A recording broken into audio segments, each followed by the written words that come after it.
Today marks the one-year anniversary of President Moon Jae-in's Berlin Declaration. That was the speech he presented at the Korber Foundation in Germany, where he laid out his future plans for inter-Korean peace. At the time, it seemed like a hopeful pipe dream, with North Korea conducting a ballistic missile test just 2 days prior and tensions with the US rising to new highs.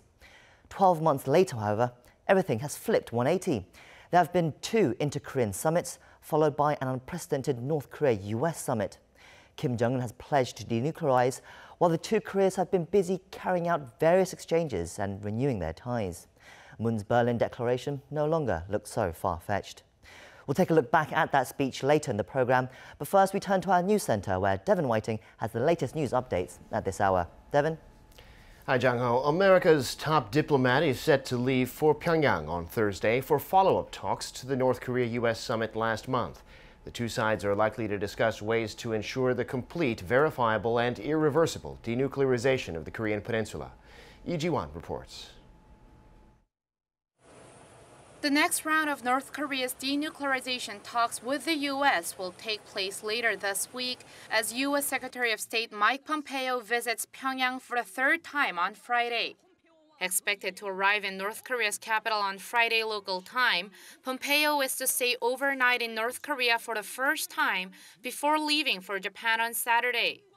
During his 2-day stay in Pyongyang, Pompeo is expected to meet North Korean leader Kim Jong-un and possibly Vice Chairman of North Korea's ruling Workers' Party Central Committee Kim Young-chol to discuss how to implement the June 12th joint statement signed by the leaders of North Korea and the U.S., which includes Pyongyang's denuclearization.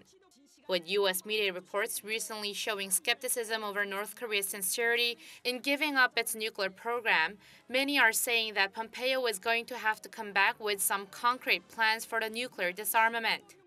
And as the State Department and Pompeo himself have said that the U.S. will not be presenting a denuclearization timeline to the North, many experts say a report on the size and quantity of Pyongyang's nuclear program has to come first, not just to set an overall roadmap, but also to show the regime's commitment towards abandoning its nuclear weapons. And with the introduction of the new phrase, final, fully verified denuclearization, in a press statement by the State Department, some experts say that Pompeo could stress the verifiable part of the process during this week's talk. From the mantra complete, verifiable, irreversible denuclearization, the U.S. changed to FFVD. The I has disappeared, which could be due to North Korea's protest in dealing with its nuclear scientists and knowledge. The emphasis is now on verified, and that's something Pompeo had also stressed at the press briefing the day before the summit. Their talks could very much focus on how to achieve this verification. Reuters, however, reported that this change in mantra shows that the Trump administration has softened its approach toward North Korea's denuclearization. Citing U.S. officials, it said the U.S. realized that keeping China and Russia on board would be more problematic if the U.S. stuck to an all-or-nothing posture. Lee Ji-won, Arirang News. And following Pompeo's visit to North Korea, South Korean Foreign Minister Kang Kyung-hwa will be flying to Tokyo this Sunday to meet with her American and Japanese counterparts. Seoul's foreign ministry says Kang will meet one-on-one with Pompeo to discuss his latest trip to Pyongyang and the future steps to achieve peace and denuclearization on the Korean peninsula. She'll also hold trilateral talks that'll include Japanese Foreign Minister Taro Kono. With him, Kang plans to exchange views on issues of mutual interest, including South Korea-Japan relations and the situation on the Korean peninsula. On Wednesday, officials from the 2 Koreas met to talk about working together on forestry. Forests in the north have been badly overlogged and otherwise cut down, and they need a lot of work to be restored. The 2 sides agreed on some practical steps to take in that direction. Park Hee-jun has more. South and North Korea have agreed to take joint action to protect their forests against disease and insect pests. The decision comes after the 2 sides held working-level talks on Wednesday at the Peace House, a building on the southern side of the Truce village of Panmunjom. Seoul's Unification Ministry says the 2 Koreas will work together on disease and insect pest control, mainly targeting areas near the inter-Korean border. To do so, they will send teams to the site in mid-July to figure out the exact conditions in the area. The two sides also agreed to take step-by-step measures in projects that are key to conserving forests, including modernizing forest nurseries, preventing forest fires, and erosion control. There will also be an active exchange of know-how on forest development and protection. At present, there's no data available on the condition of North Korea's forests. However, according to South Korea's Unification Ministry, about a third of the previously forested area in the north had been destroyed as of 2008. The country is known to be in need of support to fight problems caused by excessive logging and farming. The discussions are the latest in a series of meetings between the two Koreas, aimed at implementing the April 27 Panmunjom Declaration, which focuses on expanding inter-Korean exchanges in various sectors. The two governments plan to communicate through the exchange of documents on issues that could come up along the way while carrying out the agreements. Park Ki-jun, Arirang News. South and North Korea have used sports from table tennis to ice hockey to improve their relations and create a feeling of unity. This time it's with basketball. The two Koreas are playing each other today in two friendly games in Pyongyang, the first of which began just about an hour ago. Won Jung-hwan has this report. It's day 2 of the Unification Basketball Games in Pyongyang. On Thursday, South and North Korea are competing against each other, unlike Wednesday, when the teams were a mix of South and North Korean players. But the South and North Korean teams are not labeled as South or North. They're distinguished by color only, one in red and the other in blue. No national flags or anthems are being used either. The first games on Wednesday at Pyongyang's Ryugyong Cheongjuyong Gymnasium drew some 12,000 spectators. Those teams were made up of players from both sides of the border. One was named Peace and wore white, while the other was named Prosperity and wore green. In the women's game, Prosperity won 103-102. Despite the loss, North Korean player Lee Jung-wook, who scored 28 points for the team Peace, expressed her excitement after the game.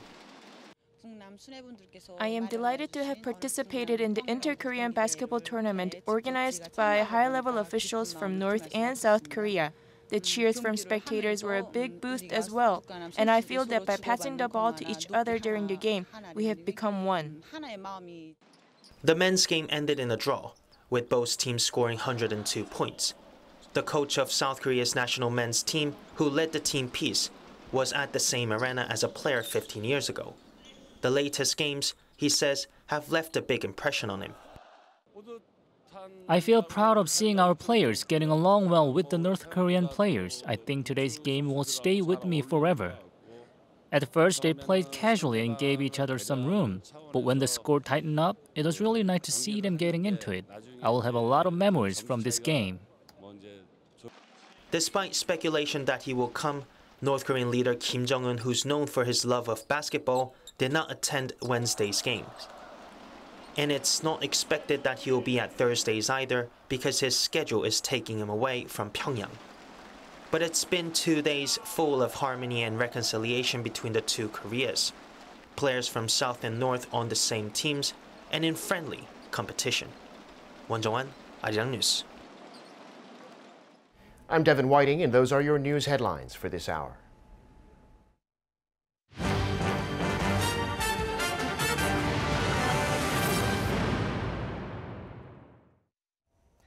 On July 6, 2017, President Moon Jae-in laid out his vision towards peace on the Korean Peninsula.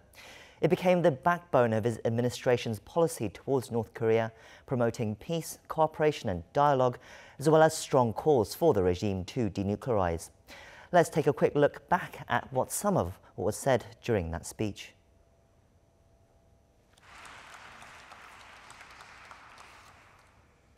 한반도가 직면하고 있는 가장 큰 도전은 북핵 문제입니다.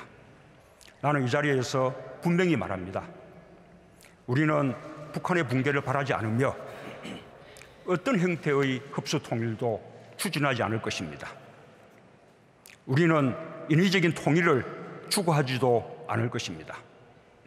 남북한이 함께 번영하는 경제 협력은 한반도 평화 정착의 중요한 토대입니다.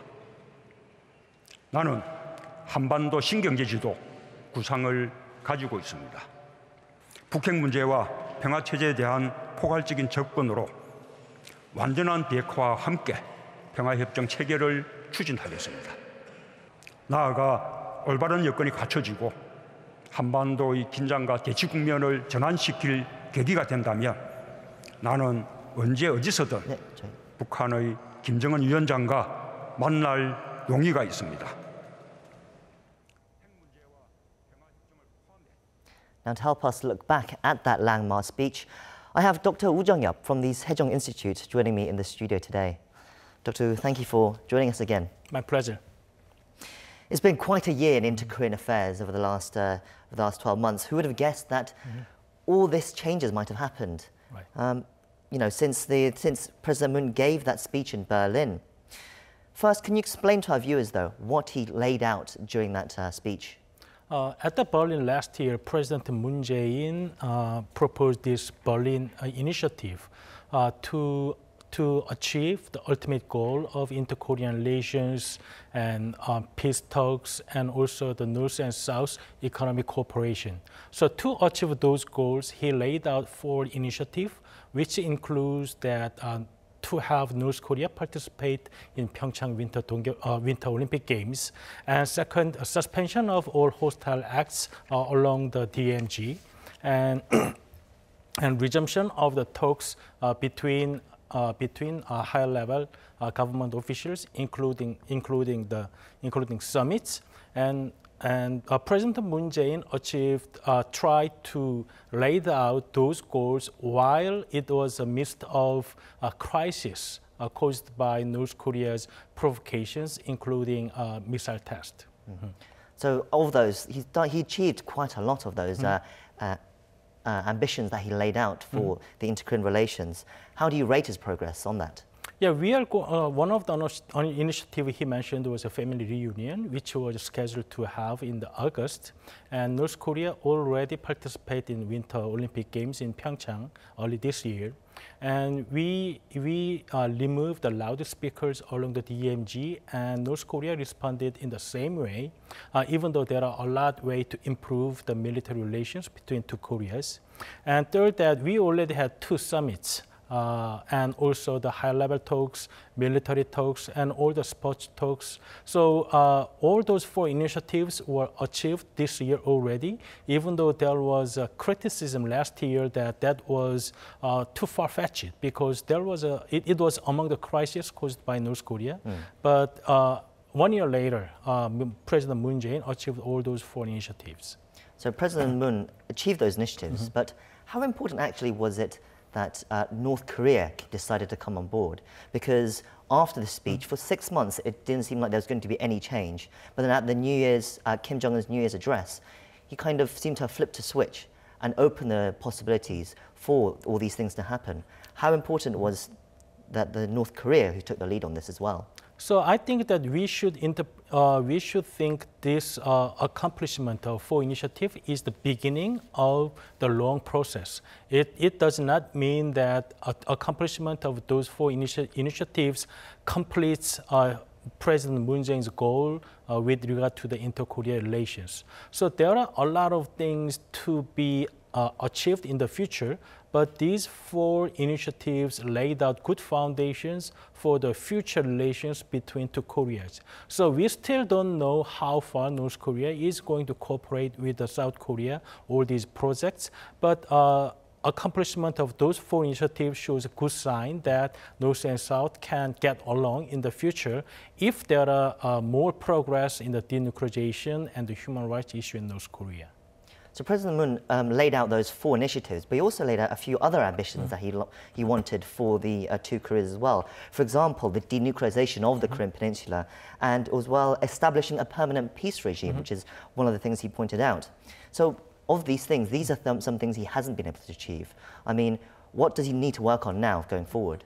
Yes, President Moon Jae-in mentioned during the speech that to achieve those ultimate goals, like denuclearization of North Korea and to have the peace treaty between two Koreas, that the first initial initiatives are those 4 things: the family reunion, suspension of the hostile military act. So those things can be foundation for the progress to the approach to the peace talks and the denuclearization. So as I just mentioned, that those 4 initiatives are just beginning in the process of achieving those ultimate goals, which includes denuclearization and the peace talks in Korea. So we have to see and how these 2 issues can be evolving in the future. The problem is, it seems that he's not, the Moon administration, they're not in control of what they can do. For example, there are international sanctions on North Korea, which limits the scope of what they can do. How does he work on that? What does he need to do? Like, how is he limited by all this? So President Moon Jae-in acknowledged the limit of how far he can do with regard to the improving the inter-Korea relations. Because to improve the inter-Korean relations, it inevitably involves the economic cooperation between 2 Koreas, and most of the economic cooperation between 2 Koreas are limited by the international sanctions imposed onto North Korea. Because international sanctions and the unilateral sanctions by United States, EU, and South Korea is targeting North Korea's nuclear weapon, WMD programs, and human rights. So as we just talked that, those 2 issues are not resolved yet. So unless those 2 issues, which are denuclearization and the human rights improvement in North Korea, are resolved, it is very unlikely that international sanctions are going to be lifted. So with the international sanctions intact, it is very difficult for South Korean government to unilaterally propose any economic cooperation with North Korea. So there are certain things that we can do, but there are strong limitations on processing economic cooperation with North Korea at this stage. Lifting those economic sanctions also rests actually with the negotiations that North Korea needs to do with the US over denuclearization, because without denuclearization, they're not going to lift the international sanctions. I mean, so essentially, if you look at it one way, South Korea's relationships with North Korea, what Moon Jae-in has laid out, perhaps is dependent on the US negotiations for denuclearization. Would you agree?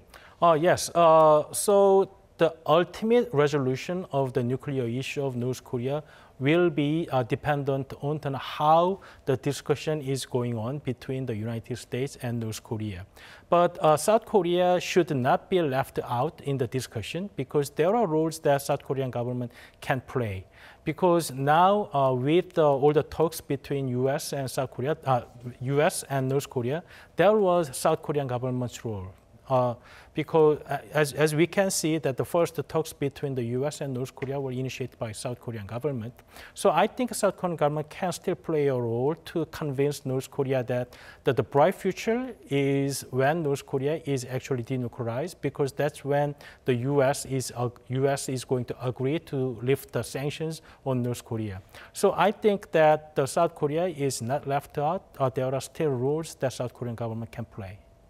But still, there has been definitely, since the Berlin Declaration, a lot of changes between the US and North Korea, and South Korea and North Korea as well. And I guess one of the key examples of that would be what's happening right now is the inter-Korean basketball games that are happening in Pyongyang, not far from here actually. But then the North Korean leader himself, Kim Jong-un, you know, he was nowhere to be seen in the first game, unfortunately, and it seems like he's not going to be there today either. What do you make of that? So, I mean, firstly, what do you make of the actual games itself, the basketball games? I think that this is also a good beginning in two-Korea relations. And the official reason that the Chairman Kim was not attending the game was that he is going to be somewhere in the field to give directions in the field constructions. But another reason for him not to attend the basketball game this time is that he's going to meet U.S. Secretary Pompeo, and that is probably about the denuclearization issues of North Korea, which is very critical for North Korea. So I think that even the basketball game is very important for inter-Korean relations, but as he is going to have to meet Secretary Pompeo with regard to the denuclearization, I think that is why Chairman Kim is not attending the game today. I guess it is only a basketball game, and compared to the denuclearization talks, they won't take precedent. But one of the interesting things was, Along with the basketball team that went from South Korea, the unification minister also went, and he seems to have met one of the top officials in North Korea, Kim Yong-chol as well, and they're said to have exchanged messages with each other. What do you think that would have entailed? Will President Moon have sent a message to give to Kim Jong-un? I think that there are certain messages that President Moon wants to relay through Minister Cho Myung-kyun this time to Chairman Kim. But we don't know what that is.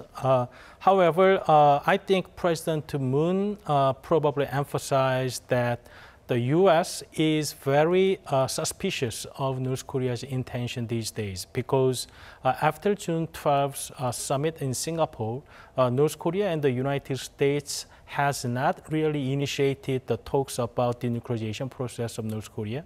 So there was a concern raised in the United States. And South Korean government is aware of that U.S. government's concern very much. So I think that via Minister Cho Myung-kyun, President Moon delivered a message to Chairman Kim that there was a concern from the United States. So it might be great if Chairman Kim can resolve those concerns when he meets Secretary Pompeo this time. We've actually got news that he is now on his way to Pyongyang. He has left Washington, and he will be there either later today or probably tomorrow, it seems that way. How do you think the talks will go? There's a lot going on here. It seems like it's going to be one of the most important talks to actually get to the details, to hash out the real details of denuclearization. What do you think can be achieved here?